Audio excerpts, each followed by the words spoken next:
කට්ටියම ආයිබෝන් ගොඩක් ස්තුතියි මේ වීඩියෝ හැම බලලා මැසේජ් එකක් දාලා මොකද සබ්ස්ක්‍රයිබ් කරලා thumbs up එකක් දානවා එතකොට කමෙන්ට් එකක් එහෙම දාන අයට ආදරෙයි ගොඩක් ස්තුතියි. ඉතින් අර මිලියන ගණන් දහස් ගණන් එහෙම බැලුවේ නැති වුණාට මේ උනාට ඒක මට ලොකු මේ ආශිර්වාදයක් ඒ වගේම සපෝට් එකක් එනවා හැම වීකෙන්ඩ් එකේම මොකක් හරි වීඩියෝ එකක දැන් ඔයගොල්ලන්ට අවශ්‍ය තොරතුරු ටිකක් ඕස්ට්‍රේලියාවට එන මාර්ගය සම්බන්ධයෙන් තොරතුරු දෙන්න ලැබීම ගැන මම ගොඩක් කලාට වැඩට ගිහිල්ලා ඇවිල්ලා ඒක බලන කමෙන්ට්ස් එහෙම බලලා සමහර අය මට පර්සනල් මැසේජ් කරනවා WhatsApp එකේම ඒවත් බලලා ඉතින් මොකද්ද හොඳ කියලා වීඩියෝ එක තෝරාගෙන ගොඩක් කලාට ඔයගලන්ට සතියක වීඩියෝ එකක් කරන එක තමයි ඉතින් මම කියන්නේ රූටින් එකක් හැටියට දැන් හැම සතියකම ඒ විදිහට කරගෙන යනවා. මම හිතනවා මේවා කවදා හරි දවසක අද ප්‍රයෝජන නොවුනත් ඕස්ට්‍රේලියාවට එන්න බලාපොරොත්තු වෙන අයට උදව්වක් වෙයි කියලා. මමත් අපි සන්තෝෂයි මේ කවුරු හරි කෙනෙක් මේ තොරතුරු ලබාගෙන ඒගොල්ලන්ගේ රිසර්ච් එක ඉස්සරහට කරගෙන ගිහිල්ලා ඕස්ට්‍රේලියාවට වීසා එකක් අරගෙන ඇවිල්ලා ඒගොල්ලන්ගේ ජීවිතය සාර්ථක කරගන්න පුළුවන් වෙයි කියලා. මම අද වීඩියෝ එක මට අර මල්ලි කෙනෙක් දිගින් දිගටම ඇහුවා 407 වීසා එක ගැන පොඩ්ඩක් කියලා දෙන්න කියලා කියන්න කියලා. ඉතින් ඒක ගැන අද කරන්නේ අද ඒජ් කෙයා ඩිසැබිලිටි කෙයා ඒවා ස්පොන්සර් එහෙම ගැන නෙමෙයි. ඉතින් වීඩියෝ එක අපේ පොඩියට කොහොම හරි කරගෙන යමු. 407 වීසා එක මොකක්ද කියලා අපි ඉස්සෙල්ලාම කියමුකෝ. 407 වීසා එකේ මල්ලි ආපු විදියට මම හොයලා බැලුවා. ඉමිග්‍රේෂන් වෙබ්සයිට් එකට ගිහිල්ලා කියවලා මේ පොඩ්ඩක් ඒ දැනුම ලබා ගත්තා. ඒකට කියන්නේ මේ ට්‍රේනින් වීසා කියලා.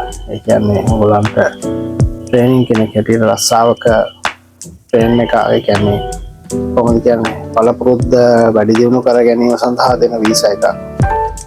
ඒක තමයි වීසා එකේ. ඉතින් ඒක හොඳ වීසා එකක් ඇත්තටම බලපුවම. හැබැයි ඒක මේ පර්මනන්ට් රෙසිඩෙන්සි වීසා එකක් නෙමෙයි. ඒක දෙන්නේ తాවකාලික පදනමට. එහෙම දෙන වීසා එකක්. ඔකට කියන්නේ ට්‍රේනින් ඕස්ට්‍රේලියන් ට්‍රේනින් වීසා කියලා. ඔයගොල්ලොත් වෙලාව තියනවා නම් මේ සබ් ක්ලාස් එකේ තමයි 407 ගිහිල්ලා ඉමිග්‍රේෂන් වෙබ්සයිට් එක ගහලා බලන්න. මොකද Google එකේ ගහපුවාම ගොඩාක් කලාට මල්ලි කිව්ව එක ඇත්ත. ගොඩාක් දේවල් එනවා මේ ඉන්ෆර්මේෂන්. ඒ කියන්නේ එක මයිග්‍රේෂන් ඒජන්ට්ලාගේ ඒවා තමයි Google එකේ ඉස්සල්ලාම පෙන්නන්නේ. සාමාන්‍යයෙන් මේ අනිත් ඉමිග්‍රේෂන් වෙබ්සයිට් එකෙන් පෙන්නන්නේ පොඩ්ඩක් පහළින්. ඒක ඇත්ත මේ මම හොයලා බලන වෙලාවෙත් මට ඒක ගැටලුවක් වුණා. හරි දැන් මේ වීසා එකේ ඒතර ට්‍රේනින් වීසා එකේ ගාන තමයි වීසා එකට ඇප්ලිකේෂන් එකට කියන්නේ මේන් ඇප්ලිකන්ට් හැටියට ඔයා එනවනම් $415 ගෙවන්න ඕනේ. නාට අනිත් රික්වයර්මන්ට්ස් තියෙනවා අනිත් ඒ විදිහටම මේ රික්වයර්මන්ට් ඔයගොල්ලන්ගේ ඒකේ මේ ඩවුන්ෆෝල් එකක් තියෙනවා පොඩි. ඒ කියන්නේ පොඩි අවුලක් තියෙනවා. ඔයගොල්ලෝ මේ ෆැමිලි එකක් හැටියට එනවා නම් ඔයා වයිෆුයි හරි එහෙම පාර්ට්නර් කෙනෙක් එක්ක එනවා නම් එතන පොඩි අවුලක් තියෙනවා. පාර්ට්නර්ට වැඩ කරන්න දෙන්නේ සතියට පැය 20යි. ඒක අර ලොකු මේ වෝනින් සයින් එකක් එක්කම දාලා තියෙනවා. ඔයාට වැඩ කරන්න පුළුවන් වුණාට ට්‍රේනින් එකේදී එන පාර්ට්නර්ට වැඩ කරන්න පුළුවන් පැය 20යි. හැබැයි ඒක දෙන්නේ ඒ කියන්නේ මැක්සිමම් අවුරුදු 2යි. ඒ අතරතුර කාලයක් ඇතුළත තමයි සමහර මාස 6 එතකොට 9 10 12 අන්තිමට 24යි දෙන්නේ. මාස 24යි අප්ටු කියලා තියෙන්නේ ඒක. අප්ටු කියන්නේ ඒ කියන්නේ කට් ඔෆ් එකක් තියෙනවා මාස 24 කියන්නේ අවුරුදු දෙකේ. ඒකත් 100ට තබා ගන්න කවුරු හරි මේ වීසා එක ගැන උනන්දු වෙලා ඇප්ලයි කරනකොට මම දන්න හැටියට මේ සමහර මල්ල එහෙම මේ මෙල්බන් වල ඇවිල්ලා ඉන්නවා ඒ වීසා එකෙන්. කවුරු හරි දන්නවා නම් ඒ ගැන පොඩ්ඩක් විස්තරය දෙන්න අපේ කට්ටියට. හැබැයි වීසා එක එහෙම ආවට ගියාට ගන්න පුළුවන් වීසා එකක් නෙමෙයි. දැන් රට ඇතුලේ ඉන්න අයටත් පුළුවන් ඒ වීසා එකට මාරු වෙන්න.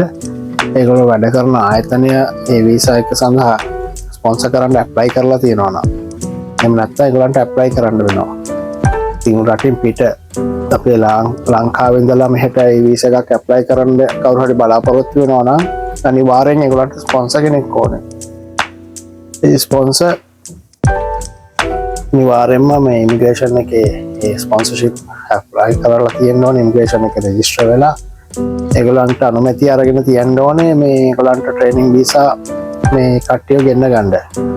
ට්‍රේනින් වීසා එකේ අරමුණ තමයි ඔයගොල්ලන්ගේ ස්කිල් එක වැඩි දියුණු කරගන්නත් දැන් මේ ඔයගොල්ලන්ගේ රටේ නැති ස්කිල් එක මේ ඕස්ට්‍රේලියාවේ ස්කිල් එකට සමානව ඉස්සරහට ගෙනියන්න පුළුවන් වෙන්න ඔයගොල්ලන්ට උදව්වක් හැටියට තමයි ඒ වීසා එක දෙන්නේ.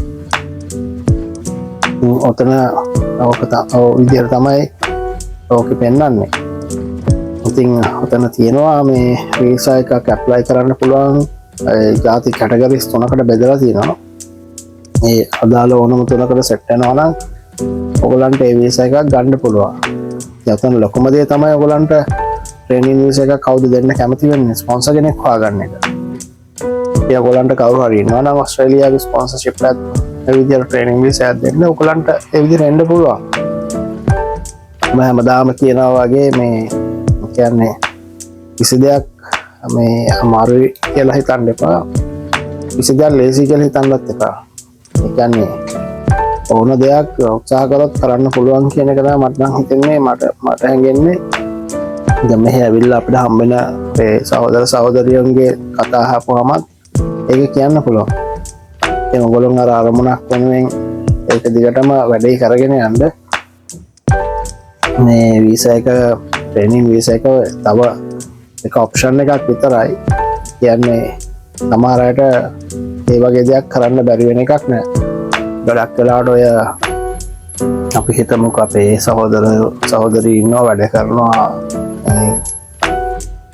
කොරියාවේ එහෙම ඒගොල්ලන්ට මම හිතන්නේ එහෙම chance එකක් පොඩ්ඩක් ඇති. මම ලංකාවෙත් ඔය ටෙක් නම් මනම් කරන කට්ටිය ජර්මන් ටෙක් ජපාන් ටෙක් ගොඩක් දේවල් තියෙනවා ස්කිල්ස් මම දන්නවා. ඉතින් ඔයගොල්ලෝ හිතා ගන්න ඔයගොල්ලන්ගේ ට්‍රේනින් වීසා ස්පොන්සර් එකක් දෙනවා නම් කවුරු හරි ඕස්ට්‍රේලියාවේ ඉන්න කෙනෙක් හොයලා දෙනවා නම් ඒකට ඇප්ලයි කරලා බලන්න. එතකොට අවුරුදු දෙකක වෙනසකටත් එක්ක ඇවිල්ලා යන්න පුළුවන්. ඇවිල්ලා ඒක සෙට් කරගන්න. මම වීඩියෝ එක මෙතනින් එහාට කරගෙන යන්න මොනවද මම හිතන්නේ නේද අපි නැතිනේ දැන් විස්තරේ කිව්වනේ අයිඩියා එකක් තියෙනවානේ මොකද්ද මේ වීසා එක කියලා. කොච්චර කාලයක් දෙන්න පුළුවන් කියලා. ඉතින් අපි ඒකට සෙට් වෙනවා නම් ගානක් මම කිව්වා. හැබැයි ඒකේ තියෙනවා තව කන්ඩිෂන්ස් ටිකක් එලිජිබිලිටිස් ඒවා ටික බලන්න අවුරුදු 18ට වැඩි වෙන්න ඕනේ. ඒක සාධාරණයිනේ. මයිනස්ලට පොඩි ළමයි වෙක්කන් ඉන්න බෑනේ. ඉතින් ඉන්ඩිපෙන්ඩන්ට් විදිහට ඇප්ලයි කරනවා නම් ඕගොල්ලෝ අවුරුදු 18ට වැඩි නම් ඒ වීසා ගැන කවුරු කන්සිඩර් කරන්න පුළුවන් කවුරු හරි මෙහෙ ඉන්නවා නම් ස්පොන්සර් කෙනෙක් ඒක try කරලා බලන්න. හැබැයි අවුරුදු 2යි ඒ වීසා එක. එතනින් එහාට මම දන්නේ නැහැ පාත්වේස් තියෙනවා කියලා. මොකද මම මයිග්‍රේෂන් ඒජන්ට් කෙනෙක්වත් ලෝයර් කෙනෙක්වත් නෙමෙයි. මේ වීඩියෝස් කරන්න ඔයගොල්ලන්ට ඉන්ෆර්මේෂන් සඳහා විතරයි. මම ලින්ක් එක දාන්නම් කොහොමද මේ වීඩියෝ එකේ යටින් ඩිස්ක්‍රිප්ෂන් එක ඒක ක්ලික් කරලා වෙලාව අරගෙන කියවලා බලන්න. ඉතින් මොන හරි දෙයක් දැනගන්න ඕන නම් මැසේජ් එකක් දාන්න. එතකොට දන්න දෙයක් තියෙනවා නම් මම කියන්න. හැබැයි ඉතින් මම මේ ඉමිග්‍රේෂන් ඒජන්ට් කෙනෙක්වත් නෙමෙයි. මම ඔය මොනවාද කට්ටිය ගෙන්නන එහෙම වැඩ කරන කෙනෙකුත් නෙමෙයි. මගෙන් අහන්න එපා මේ යා මේ බිස්නස් එකක් කරනවාද මේ ඊයක් ගන්නවාද කියලා. ඒක තේරුම් නැහැ. ඉතින් සල්ලි වැඩි නම් ඉතින් නිකන් දෙනවා නම් දෙන්න. අපි ගන්න සල්ලි වැඩි කට්ටියට හැබැයි සර්විස් එකක් නැහැ. නිකන් ඔයගොල්ලෝ චැරිටි එකකට හිතලා දෙනවා නම් ඉතින් දුන්නොත් ගන්නවා. ඒ අරෙන්න මේ මගේ ඉමිග්‍රේෂන් මොන හරි ඒ වැඩ කරලා ෆෝම් පුරවලා එහෙම සල්ලි ගන්න දවසක් නැහැ. හිරෝට ගෙවේ ගණන් ගන්න එපා. මේ ඔයගොල්ලෝගේ සල්ලි පරිස්සම් කරගන්න එක හොරුන්ට දෙන්න යන්න එපා. ඉතින් ඔයාලා බලන්න මේ ස්පොන්සර් කෙනෙක් ඔයාලට හොයාගන්න පුළුවන් නම් ඕස්ට්‍රේලියාවේ ට්‍රේනින් වීසා එකක් දෙනවා නම් ඒක ඉතින් පොඩි ඔප්ෂන් එකක් හැටියට තියාගන්න. නැත්නම් 482 එකක් ගන්න පුළුවන් නේද? ටෙම්පරරි රෙසිඩන්ස් එකක් පාත්වේ එකක් තියෙනවා. ඒක ගැන හිතන්න. ඉතින් ඔප්ෂන්ස් ගොඩක් තියෙනවා. මේ වෙබ්සයිට් එකට ගියාම තේරෙනවානේ 68 මාලක් තියෙනවා. අය මම තේරෙන්නේ සමහර ඒවා. මම හිතන්නේ ඉමිග්‍රේෂන් ඒ කියන්නේ ඒක මහාසාගරයක් වගේ තියෙන නිසා ඒකටම එක්ස්පර්ට් වෙච්ච කට්ටියව කන්සල්ට් කරලා ඉතින් ඉතුරු වැඩට කටයුතු ටික කරගන්න. කරුණාවෙන් ඉල්ලන්නේ මේ හොරුන්ට නම් අහු වෙන්න එපා. එච්චර කියන්නේ. එහෙමනම් ඊළඟ වීඩියෝ එකේ හම්බෙමු. ඡායව හැමෝටම මම ගිහින්